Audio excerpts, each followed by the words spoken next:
अब rate of reaction से related जो ऑर्डर वाले क्वेश्चन होते हैं रेट लॉ से रिलेटेड, उसके बारे में हम बात कर रहे हैं। इस टाइप के आपको बहुत सारे क्वेश्चन देखने को मिलेंगे, ठीक है। तो कैसे करना है, एक फिक्स अप्रोच होती है इस टाइप के क्वेश्चन करने की। आपको एक एक्सपेरिमेंट यहाँ पे दिए जाएंगे कुछ, और आपको इनिशियल कॉन्सेंट्रेशन वगैरह ये सब मिलेगी और इनिशियल रेट वगैरह मिलेगी, ठीक है। तो इससे हमें डिटरमाइन करना है ऑर्डर ऑफ द रिएक्शन, बताओ क्या है, ठीक है। तो हमें क्या क्या डिटरमाइन करना है, अपन पूरा एक डिटेल में क्वेश्चन ले रहे हैं। एक तो हमें ऑर्डर निकालनी है, ठीक है, ऑर्डर ऑफ रिएक्शन ये बताना है, और सेकेंड पार्ट ये है कि के की वैल्यू भी बतानी है, ठीक है। हम रेट कांस्टेंट भी निकालेंगे तो पूरा कंप्लीट क्वेश्चन हो जाएगा। करना क्या है, सबसे पहला काम आप क्या करो, इसके लिए रेट लॉ लिखो। इस रिएक्शन का जब रेट लॉ लिखोगे तो क्या लिखोगे, R इज इक्वल टू के ए की पावर x और b की पावर y। अब यहां पर ये मत कर देना कि a की पावर 2 और b की पावर 3, तो क्वेश्चन ही खत्म हो गया, कुछ करना ही नहीं है, ठीक है। ऐसा मत कर देना कि यहाँ 2 और 3 तो खत्म, आप ऑर्डर 5 बोल दो, गलत हो जाएगा। तो अब मुझे x और y निकालना है इस एक्सपेरिमेंट के बेसिस पर। अब मैं क्या करूंगा, इन अलग अलग एक्सपेरिमेंट की वैल्यू यहां पर पुट करके 3 इक्वेशन बनाऊंगा। क्या, अगर इनिशियल रेट कितनी थी मेरी, 2 × 10 की पावर -4, तो k a क्या था 0.1, इसकी पावर क्या आएगी x, और b क्या था 0.1, इसकी पावर क्या आएगी y। ये हो गई इक्वेशन नंबर 1। इस तरीके से आपको वैल्यू पुट करके 3 इक्वेशन बनानी है। तो सेकंड इक्वेशन बना रहा हूं, 4 × 10 की पावर -4 इज इक्वल टू के, a क्या है 0.1 की पावर x और b क्या है 0.2 की पावर y, इक्वेशन नंबर 2। और इधर तीसरी इक्वेशन बनेगी 16 × 10 की पावर -4 इज इक्वल टू के, a क्या है 0.2 की पावर x और b क्या है 0.2 की पावर x, इस तरीके से, सॉरी y। तो ये बन गई आपकी 3 इक्वेशन, ठीक है। अब ये जो इक्वेशन बनी, अब आप इसको ध्यान से देखो। अब आपको इक्वेशन को ऐसे डिवाइड करना है कि एक बार x हट जाए और एक बार ऐसे डिवाइड करना है कि y हट जाए। तो क्या करोगे, आप 1 / 2 कर दो तो आपका ये कट जाएगा x, तो आपका क्या बचेगा सिर्फ y।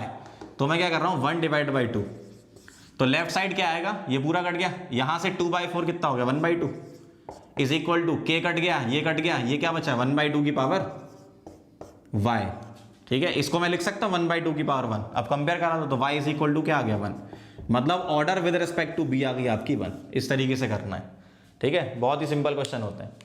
अब आपको क्या करना है, 2/3 कर रहा हूं मैं, तो 2/3 करने से क्या होगा, equation number 2 divide by equation number 3, ये कट जाएगा, k कट जाएगा, इधर क्या बचेगा 1/2 की पावर x, और इधर क्या बचेगा, इधर 4/16 कितना हो गया आपका 1/4, जिसको मैं लिख सकता हूं 1/2 की पावर 2 इज इक्वल टू 1/2 की पावर x। तो यहां से x क्या आ गया आपका 2, मतलब order with respect to a कितनी आ गई 2। तो नेट जो रेट एक्सप्रेशन आपका बना वो क्या बना, रेट इज इक्वल टू के a की पावर x, x कितना आया 2, और b की पावर y, y कितना आया 1। तो ये आपका रेट एक्सप्रेशन बना पूरा। अब यहां से देख के आप बता सकते हो क्या, a के रेस्पेक्ट में 2 और b के रेस्पेक्ट में 1, तो ओवरऑल ऑर्डर जो कि मैं n लिख रहा हूं वो क्या हो जाएगा 2 + 1 इज इक्वल टू 3। तो ऑर्डर ऑफ द रिएक्शन की अगर बात करें तो थर्ड ऑर्डर रिएक्शन है, a के रेस्पेक्ट में सेकंड ऑर्डर है और b के रेस्पेक्ट में फर्स्ट ऑर्डर है। तो ये हो गया अपने पहले वाले क्वेश्चन का आंसर। अब मुझे क्या करना है, k निकालना है। तो आप क्या करो, आपको ऑर्डर तो पता चल गया, तो आप इनमें से कोई भी एक इक्वेशन ले लो, कोई भी एक ले लो, उससे आंसर आ जाएगा, ठीक है। तो मैं क्या कर रहा हूं, कैलकुलेशन ऑफ k बता रहा हूं आपको, कैलकुलेशन ऑफ k कैसे निकालना है, ठीक है। तो अब आप देखो, मैं फर्स्ट इक्वेशन को ले रहा हूं, तो क्या आएगा ये 2 × 10 की power -4 is equal to k 0.1, x आप निकाल चुके हो, कितना आया 2, और फिर से 0.1 y निकाल चुके हो, कितना आया 1। तो यहां पे मैं लिख सकता हूं 10 की पावर -3, और ये क्या है 2 × 10 की पावर -4। इसको यहां ले जाऊंगा तो क्या बचेगा, k इज इक्वल टू 2 × 10 की पावर -4 डिवाइड बाई 10 की पावर -3, जो कि आ जाएगा 2 × 10 की पावर -1, मतलब 0.2। ये तो इसकी वैल्यू आ गई। अब इसकी यूनिट भी तो लिखनी है, तो यूनिट कैसे लिखोगे, यूनिट ऑफ k, ये लिखने के लिए मैंने आपको बताया था यूनिट क्या होती है इसकी, मोलर की पावर 1 - n सेकेंड इनवर्स। अब n क्या है, overall order of the reaction, कितना निकाला था 3, तो यहां रख दूंगा मोलर की पावर 1 - 3 सेकेंड इनवर्स, जो कि आ जाएगा मोलर की पावर -2 सेकेंड इनवर्स, इस तरीके से, तो एक बार फिर से समझ लो कैसे अप्रोच करना है।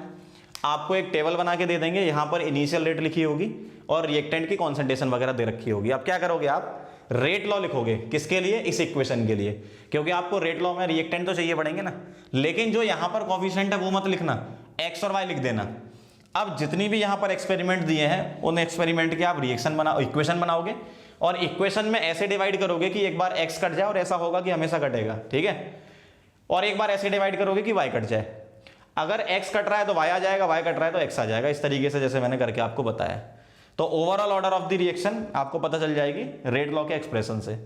अब बात आती है कैलकुलेशन ऑफ के की। अगर आपको रेट कांस्टेंट निकालने को बोला जाए तो आप तीनों में से कोई भी एक रिएक्शन ले लो और उससे सॉल्व कर लो, के की वैल्यू आ जाएगी, ठीक है। इस तरीके से मैंने सॉल्व किया है। अब यूनिट ऑफ के निकालने के लिए आपको याद होना चाहिए, अभी पीछे मैंने बताया था मोलर की पावर 1 - n सेकंड इनवर्स, ये यूनिट ऑफ के होती है। तो अब यहां पर ओवरऑल ऑर्डर कितनी आई थी, x2 था, y1 था, n कितना निकाल लिया था अपन ने 3, तो यहां पे 3 पुट कर दिया तो 1 - 3 क्या आ गया, -2 सेकंड इनवर्स। तो इस तरीके से आप अप्रोच करते हो ये वाला क्वेश्चन। नोट कर लो। फिर मैं इसमें मैकेनिज्म वाला क्वेश्चन बताता हूं जो मैंने ऑर्डर के पॉइंट में आपको बताया था कि मैकेनिज्म से भी ऑर्डर ऑफ द रिएक्शन निकाल सकते हो।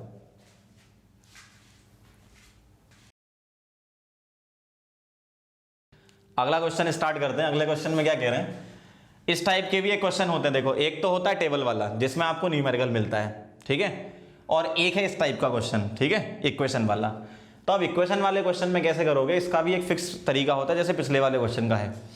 इसमें क्या करना है, आपको सबसे पहले ये देखना है कि किस रिएक्शन के लिए आपको ऑर्डर निकालना है। तो A2 + B2 से 2AB, इस रिएक्शन के लिए मुझे क्या चाहिए, ओवरऑल ऑर्डर। इसका मतलब इतना तो पक्का है कि जो रेट एक्सप्रेशन बनेगा वो इस रिएक्शन से बनेगा। तो इसका रेट एक्सप्रेशन लिख रहा हूं, R = K A2 की पावर x और B2 की पावर y। मतलब आपको रेट एक्सप्रेशन इस फॉर्म में बनाना है और यहां से हम देख के बताएंगे कि x और y क्या है और उसका सम जो आएगा n, वो overall order of the reaction हो जाएगा। अब हमें क्या करना है, इन तीन इक्वेशन की हेल्प लेनी है, ठीक है। अब इन तीन इक्वेशन की हेल्प कैसे लोगे, सबसे पहले आपको देखना है कि स्लो कहां लिखा हुआ है। तो स्लो यहां लिखा है। अब ये जो स्लो होता है, तो स्लो का मतलब क्या है, जो भी स्लो रिएक्शन होती है, स्लो रिएक्शन, वो उस रिएक्शन का होता है RDS, जिसको बोलते हैं रेट डिटरमाइनिंग स्टेप, RDS, ठीक है, रेट डिटरमाइनिंग स्टेप। और जो भी रेट डिटरमाइनिंग स्टेप होता है वो होता है एलिमेंट्री रिएक्शन, ठीक है, या वन स्टेप रिएक्शन, एलिमेंट्री या फिर वन स्टेप रिएक्शन। तो अब ये जो एलिमेंट्री या वन स्टेप रिएक्शन है, इसके लिए मैंने आपको बताया था क्या, कि जो इसके कोफिशिएंट है वही इसका ऑर्डर होगा। इसका मतलब है कि मैं इसके लिए रेट एक्सप्रेशन अपनी तरफ से लिख सकता हूं। कैसे, अगर मैं इस रिएक्शन का कुछ कांस्टेंट सपोज K1 मान लेता हूं, तो मैं इस सेकंड वाली रिएक्शन के लिए रेट लॉ लिख रहा हूं, ठीक है। तो rate law equation for second reaction, जो कि यहां पर क्या है, आपकी स्लो रिएक्शन है। तो स्लो रिएक्शन या सेकंड वाली रिएक्शन के लिए हम क्या लिखने जा रहे हैं, रेट लॉ। कैसे लिखूंगा, R = K1 माना मैंने यहां पे, है ना, K1 A की पावर 1 और B2 की पावर 1। अब आप बोलोगे कि सर आपने यहां पर 1 1 लिखा और यहां XY लिखा। यही तो मैं समझा रहा हूं इतनी देर से कि जो स्लो रिएक्शन होती है वो होता है RDS या एलिमेंट्री, तो उसके जो कोफिशिएंट है वही ऑर्डर होती है। तो वो मैं वहां पे डायरेक्ट लिख सकता हूं। यहां पे आपको नहीं दे रखा कौन सी रिएक्शन है, ऐसे बोल दिया हाइपोथेटिकल रिएक्शन, तो इसके कोफिशिएंट ऑर्डर नहीं होगा, वरना इतना क्यों करना, डायरेक्ट आंसर नहीं बता सकते थे क्या। तो हमें करना क्या है, जो भी स्लो रिएक्शन है या एलिमेंट्री रिएक्शन है उससे रेट लिखा। अब आप इसको मैच कराओ, क्या ये इससे मैच हो रहा है, नहीं हो रहा है। क्यों, B2 तो मैच हो रहा है, B2 वाला टर्म तो मैच हो रहा है, लेकिन यहाँ A2 आ रहा है और यहाँ A आ रहा है। इसका मतलब मुझे यहाँ से A हटाना है और इस A की जगह A2 ले आऊं मैं कहीं से, तो मुझे मेरा रेट लॉ बन जाएगा, ठीक है। तो A2 लाना है A की जगह। तो अब आप देखोगे फास्ट कहाँ लिखा है, 2 जगह फास्ट लिखा है यहाँ पे। अब आपको किससे काम है, अब आप इतना तो समझ जाओगे क्वेश्चन देख के कि A हटा के A2 लाना है, तो इस वाले से काम है। तो इस वाले फास्ट को उठाओ और इसका इक्विलिब्रियम कांस्टेंट हम ले लेते हैं Kc, ठीक है। फास्ट रिएक्शन के लिए हम Kc निकालते हैं। तो फास्ट रिएक्शन के लिए मैं क्या लिख रहा हूं, Kc। तो Kc = A 2 बार लिखा है तो मैं लिखूंगा A × A मतलब A² डिवाइडेड बाय क्या लिखूंगा, A2, ऐसा। अब यहां से मैं A निकाल रहा हूं, तो A क्या आएगा, ये आएगा Kc A2 का √ 1/2 लगा दिया मैंने।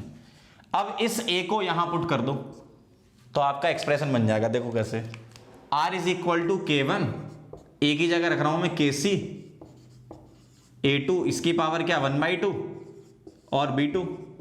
अब आप देखो जो भी इक्विलिब्रियम कांस्टेंट या रेट कांस्टेंट है उसको एक नया कांस्टेंट अपन बोल देते हैं के डैश, ठीक है, वो नया कांस्टेंट चला गया के डैश, या फिर आप उसको के बोल दो क्योंकि यहाँ के माना ना, तो चलो इसको के बोल दो। तो के a2 की पावर क्या है 1/2 और b2 की पावर क्या है 1, और ये जो k था वो आपने क्या लिया, k इज इक्वल टू है आपका k1 और kc का अंडर रूट, ऐसा, ये मैंने इसको k मान लिया है। अब आप गौर से देखो किस एक्सप्रेशन को, इस वाले को और इसको मैच कर गए, k a2 b2 अब पावर क्या है, यहां x था, यहां क्या है 1/2, तो x इज इक्वल टू 1/2, और यहां क्या है y, तो यहां क्या है 1, तो y is equal to 1। Overall order क्या आ गया आपकी 1/2 प्लस 1 मीन्स 3/2। इस तरीके से आपको करना है, एक बार फिर समझ लो क्योंकि इस टाइप के क्वेश्चन बिल्कुल फिक्स रहते हैं, ऐसे ही करने सारे। एक मास्टर रिएक्शन दी जाएगी जिसका आपको रेट लॉ पहले से लिखना है x और y के टर्म में, और पूरी मैकेनिज्म देंगे कि A2 से पहले A बन रहा है, फिर A B2 से रिएक्शन करके ये बना रहा है, ये सब इंटरमीडिएट है ना, फिर आगे A की रिएक्शन B से हुई AB बना लिया, इस तरीके से A2 की B2 से रिएक्शन हुई और AB बना। अब आपको करना क्या है, जो भी आपको यहाँ रिएक्शन दी जाएंगी, 2-3 रिएक्शन तो देंगे हमेशा, आप क्वेश्चन में देखना, स्लो वाली से आप क्या करोगे, रेट लिखोगे, और रेट लिखते टाइम जो कोफिशिएंट है वो पावर लगा दोगे। अब होता है कई बार डायरेक्ट मैच कर जाए, ऐसा भी हो सकता है कि ये डायरेक्ट मैच कर जाते तो हम सीधे आंसर बता देते। अब यहाँ डायरेक्ट मैच नहीं किया, A और B2 आ रहा है और यहाँ मास्टर रिएक्शन में A2 B2 आ रहा है, मुझे A हटा के A2 लाना था, और उसको हटाने के लिए आप फास्ट रिएक्शन पे जाओगे, फास्ट वाले से लिखोगे KC, कैसे लिखोगे A × A divide by A2, ऐसे लिखते हो KC, product divide by reacted, तो A का होल स्क्वायर अपॉन A2 ऐसे लिखा, और यहाँ से आपने A निकाला तो A2 को यहाँ ले गए, ऐसा आ गया, और उसका अंडर रूट लगा दिया आपने, तो ये A आ गया। A को मैंने यहाँ पुट किया तो यहाँ पे K1 पहले से था और A की जगह क्या रख दिया, KC A2 का अंडर रूट, तो ये पुट कर दिया। अब मैंने K1 और KC के अंडर रूट को क्या मान लिया, K, तो उसको आगे पुट कर दिया यहाँ पे, और A2 की पावर 1/2 वैसा ही है और B2 वैसे का वैसा, तो 1/2 प्लस 1, ये ओवरऑल ऑर्डर कितनी हो जाएगी आपकी 3/2। इस तरीके से आपको अप्रोच करना है, और भी क्वेश्चन ऐसे देखने को मिलेंगे, सभी क्वेश्चन में आपको ऐसे ही अप्रोच करना है, नोट कर लो।